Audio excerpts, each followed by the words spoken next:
পর বীরভূম, ঘরের ভেতর থেকে উদ্ধার রক্তাক্ত অবস্থা আদিবাসী পরিবারের 3 জনের দেহ, রয়েছে এক শিশু।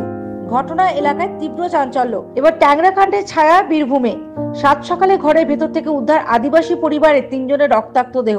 খবর পেয়ে ঘটনাস্থলে এসে পৌঁছেছে মোহাম্মদ বাজার থানার পুলিশ। এই ঘটনাকে কেন্দ্র করে চাঞ্চল্য সৃষ্টি হয়েছে মোহাম্মদ বাজারে। জানা গিয়েছে, বীরভূমে মোহাম্মদ বাজার ও মল্লারপুর থানার সীমানায় রয়েছে ম্যানেজার পাড়া। সেখানেই থাকতেন লক্ষ্মী মান্ডি, আনুমানিক 25 বছর বয়স। তার 2 সন্তান, রূপালী 10 বছর এবং অভিজিৎ 8 বছর বয়সী। 2 সন্তানকে নিয়ে থাকতেন তিনি। তার স্বামী লালটু কর্মসূত্রে দুর্গাপুরে থাকেন।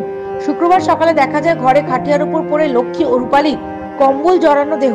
খাটিয়ার নিচে একপাশে মাটিতে পড়ে ছোট ছেলে অভিজিতের দেহ। খাটিয়ার নিচে এবং অভিজিতের পাশে দেখা গেছে রক্তের দাগ। দেখা গেছে 3 জনের মাথাতে আঘাতের চিহ্ন। সাত সকালে এই বিভৎস শিউরে ওঠা ছবি দেখে এলাকাবাসীরা সঙ্গে সঙ্গে খবর দেয় মোহাম্মদ বাজার থানায়। খবর পাওয়ার সঙ্গে সঙ্গে ঘটনাস্থলে পৌঁছয় বিশাল পুলিশ বাহিনী। পুলিশ পৌঁছানো মাত্রই পুলিশকে ঘিরে ধরে স্থানীয়রা বিক্ষোভ দেখাতে থাকেন। পুলিশের কাছে স্থানীয় মানুষজন দাবি করেন 3 জনকে খুন করা হয়েছে। ঘটনার সঙ্গে যে বা যারা জড়িত তাদের গ্রেফতার করতে হবে, না হলে দেহ উদ্ধার করতে দেওয়া হবে না। রীতিমতো উত্তপ্ত হয়ে ওঠে এলাকা। পুলিশের তরফ থেকে এলাকাবাসীকে বলা হয় আগে দেহ উদ্ধার হোক, তারপরই তদন্ত শুরু হবে। অভিযুক্তদের শীঘ্রই ধরা হবে, কিন্তু তা মানতে নারাজ স্থানীয়রা।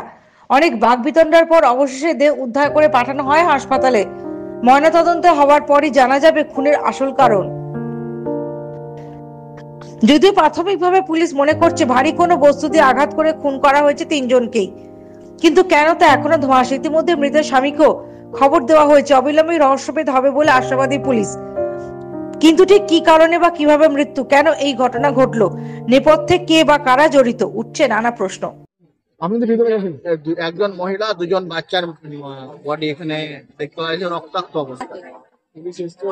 থানার আইজিএস আমরা এই বিষয় নিয়ে অন্যরকম রহস্য করছি। এটা তো ডিমচাপাচানি গোলগোল এলাকার ঘটনা, সেই জন্য এই ঘটনার পিছনে কি আছে তদন্ত হোক। যতক্ষণ পর্যন্ত তদন্ত হবে আমরা আমাদের লড়াই করছি। Bureau report, the United India news.